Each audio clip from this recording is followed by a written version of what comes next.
Hello, Taurus. This is a forecast for Taurus rising and Taurus moon sign for May 2021.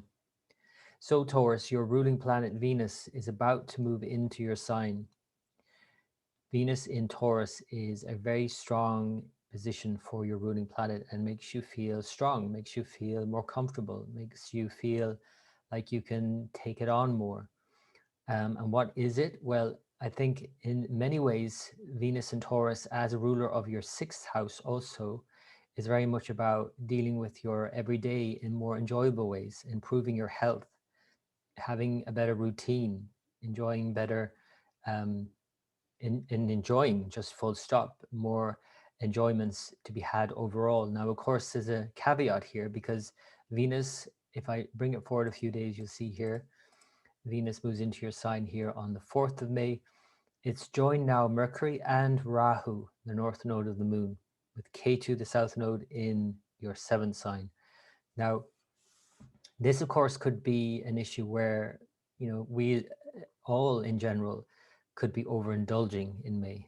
And that's something for you to be mindful of, Taurus, that you're not overindulging and that you're looking after your health and your daily routines, making sure that you're eating right and exercising and all of these things, because Venus in the first sign, it's transit, and especially if you have that kind of quality about you anyway, Taurus, it can be quite luxurious and enjoyable, but it can be quite lazy, and that could lead to problems also.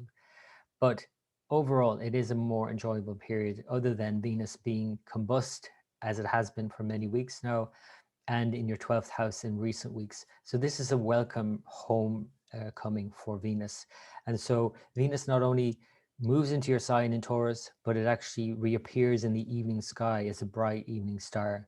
And this will be where we can see our guiding light, Venus. And Venus guides us in very practical ways in our life, especially in the sign Taurus, where we're more stabilized and the mind can be more stabilized in the body, in the senses, in the moment. So having good food, good company, family around you, enjoying the arts, enjoying socializing to whatever degree you can, and with obviously the restrictions in place. And Rahu not only represents restrictions, of course, it represents innovation.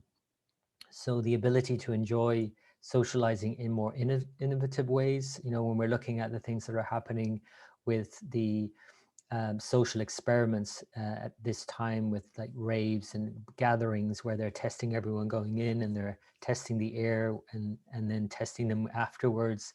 So there's a lot of this kind of uncertainty, of course, as well, but the intense emotion that those people who have been gathering for the first time in a year in a social context in that kind of way has been extreme. It's like they've been crying. It's just a lot of emotions that have been released. And so this is also obviously very possible for you too, Taurus, where especially if your moon sign is Taurus, of course, but rising signs Taurus too, you might just feel a big swell of emotion now just come up. And this is a very healing time in many ways in May. Now, it isn't without its complexities and all of that, because we have to consider the opposite end of the zodiac here, Scorpio, where we'll have a full moon and a total lunar eclipse by the 26th of May. So that's something to be mindful of, where you could be kind of feeling a lot of intensity around your relations, a lot of fear perhaps in socializing again, maybe, or just a lot of intensity around your, relationship with your significant other in particular. But any other, it could be the sense of being kind of more fearful around others, and at the same time a real need to enjoy yourself. So this is a balance obviously that you need to maintain, where you can enjoy yourself but you don't overindulge, and because you're feeling the fear around other people. That's something to be mindful of here with the nodes. So Mercury is also transiting through Taurus, and this is kind of like a heads up for June, but Mercury makes it all the way to Gemini by the end of May, but then stations retrograde at the very beginning of Gemini and moves back in June into your sign. And in June, it will retrograde till the solstice on the 22nd of June. So really whatever happens in May, whatever's been set up now by yourself, and just before Mercury goes retrograde, there is a sense of you planning ahead and maybe getting too far ahead of circumstances. And that's what a retrograde Mercury is all about. It's about then reviewing, coming back, and going back over recent events and reflecting on those things, those plans that you've made. And of course, this all impacts you very personally about, what you're doing, what's important to you, what you enjoy. And so you might be even reflecting on yourself in very practical ways too, even how you appear. Like you might be changing something of your appearance, for example. If this is especially after a year of not socializing and you're moving out into the world again, you might be, showing a different side to yourself that you've cultivated over the last year. So Venus coming into your sign now, Mercury coming in and then retrograding subsequently. Most definitely a time where the focus is on you. And when you add especially Rahu into your sign, there's a big emphasis on you. And that could obviously therefore neglect the other. Now, that's not a bad thing. It could be that you have to consider yourself more in a situation rather than someone else. So I need to look after myself. I need to think about what I want here. And although Taurus, this is not your tendency generally, because being Venus ruled, you're very accommodating. And I would say take this as an opportunity to really focus on yourself without getting too obsessive about yourself, of course, which is what Rahu can do, or neglectful of others. So there's a balance obviously to achieve here in your social life, in your personal life, and in your professional life, in every which way. And that is certainly achievable. So let me move it forward a few more days and you can see some other things change here. And the first change by mid-month, of course, is that we have a new moon, and that comes at the 11th of May. And it comes in the very last sign of the zodiac in your chart, in the sign Aries. So this is your 12th sign.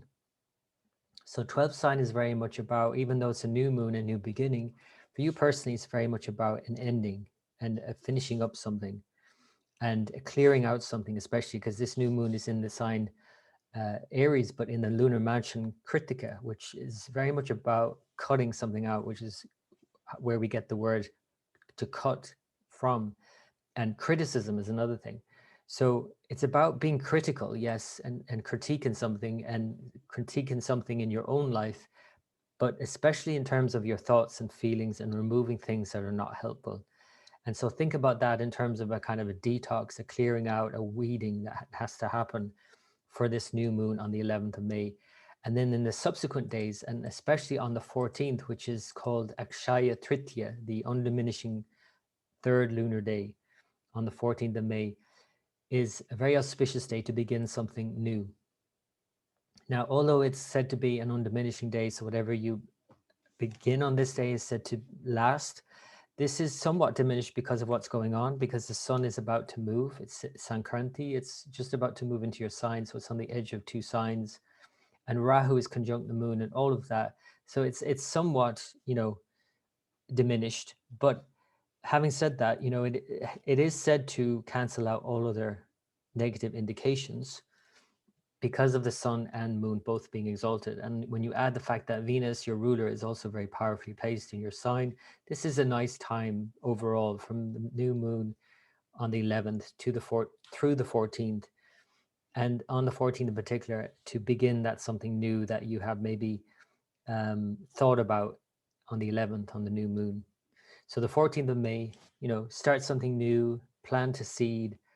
That might literally be the case for you, Taurus, as you might be very fond of making things and growing things. And but even if it's not a physical thing, like you're not building something or starting something new, I would encourage you to really think about, something that you want to begin. It could be just a behavior in your life, and this may indeed be the case with this new moon and this Akshaya Triti on the 14th, with Venus, your sixth lord, in your first, along with Mercury. This could be about planning, a better life for yourself, a better routine, a better schedule. So it could be a whole new start for you in May, by mid-May. Now, by the end of May, there are things shifting by the end of May, and things are getting a bit more volatile in general, I would say, in terms of the transits. The moon moves across from Saturn, and Saturn is slowing down now in Capricorn. Saturn was stationed by the end of May. So the whole end of May, the last 2 weeks, we're going to feel that the station of Saturn. And how you feel it, Taurus, is very much about your career and direction and purpose in life, going through a major review over the summer. And therefore, it might be a time in May to really slow down with that kind of readjustment and review that will take place in the subsequent months. And that in that time over the summer, you may be completely reassessing what you're doing and where you're going in life, and pulling back from certain things that you might have committed to previously, but now have decided that, or will have decided by the end of the summer, that are just not worth it, or you don't have the time or energy or money or whatever it is. So this is all part of Saturn's retrograde. So the moon moving opposite here from the 17th, 18th might be a time to kind of really look at that, and where are you going in life. Ninth house is very much about your direction in life, and travel, of course, plays a big part of that, but also what you believe in life, what you believe is possible.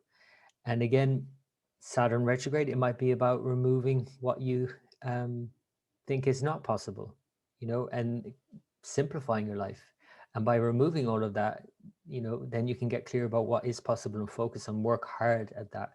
So Saturn retrograde isn't necessarily a bad thing. It's just a lot stronger in its transit. So it really kind of impresses upon you the need to really look closely at what you believe. And again, removing those things that are just not appropriate anymore. So that's what I would say about the Saturn station. Now, before that, or as that happens, we have Saturn station by the 23rd. And as that's happening, the moon joins K2, the south node, here on the 26th. And this is a full moon, and this is a total lunar eclipse. So this is on the 26th of May, a potential sort of volatile period overall, but it could be an intense period in many good ways as well. The full moon in Scorpio tends to exaggerate more negative feelings and kind of worst case scenario thinking, and a lot of fear can be brought up. But in a way, we have to look at it as like this kind of clearing up of all the negativity and clearing it out and moving on.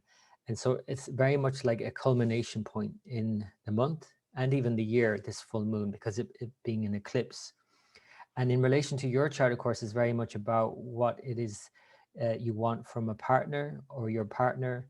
If you haven't a partner, what it is you would like in a partner, right? So it's really kind of bringing out all the things that you don't like as well, possibly. So then you might have to look at those things and really sort of be okay with that for a while, because this intensity of the full moon and eclipse can really stir the emotions where you feel, you know, there's a need to steady the mind in these kind of choppy waters at this time.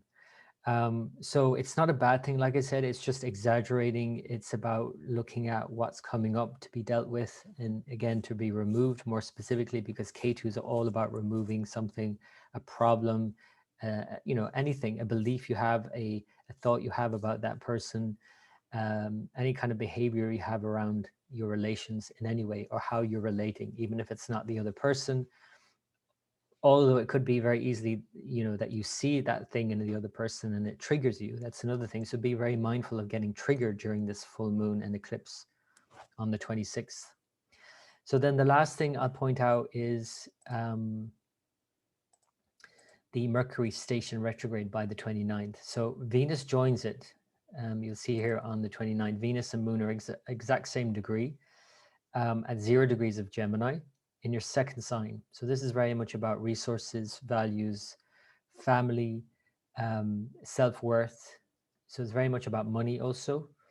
And Mercury is stationing retrograde and will move back into your sign, as I said, in June. And I'll talk more about this next month, of course. But again, May is kind of like setting it up. So in terms of Mercury moving back from your second to your first, it's very much about looking at yourself very closely and what you are, what you see is important in your life, what you value, and then taking those values and how do they address who you are, or how do they, impact who you are, and maybe even change who you are, because Mercury's retrograde in June would be very much about reassessing yourself and reviewing yourself in the light of those things. So it could be very practical financial considerations. It could be very much about your family setup, any kind of setup in your community, even if it's not your blood family, a sense of being belonging somewhere and looking at yourself within that belonging to a family or a community.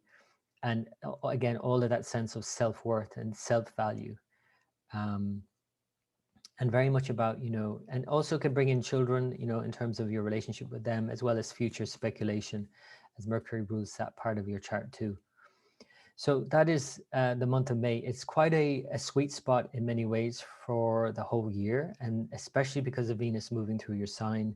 And although a brief transit through Taurus, um, it is one to enjoy. It's absolutely one to squeeze as much enjoyment out of as possible without overindulging, of course. I wouldn't recommend that.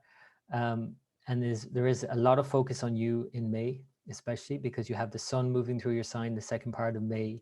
You have Mercury and Venus moving through your sign. Things are about to shift in a big way in June and become a lot more volatile and a lot more explosive. And so I would really encourage you to use May as this kind of sweet spot in the year and to really stop and smell the roses. So Taurus, that has been the forecast for May 2021. And as always, I wish you the very best for the month ahead. And until next time.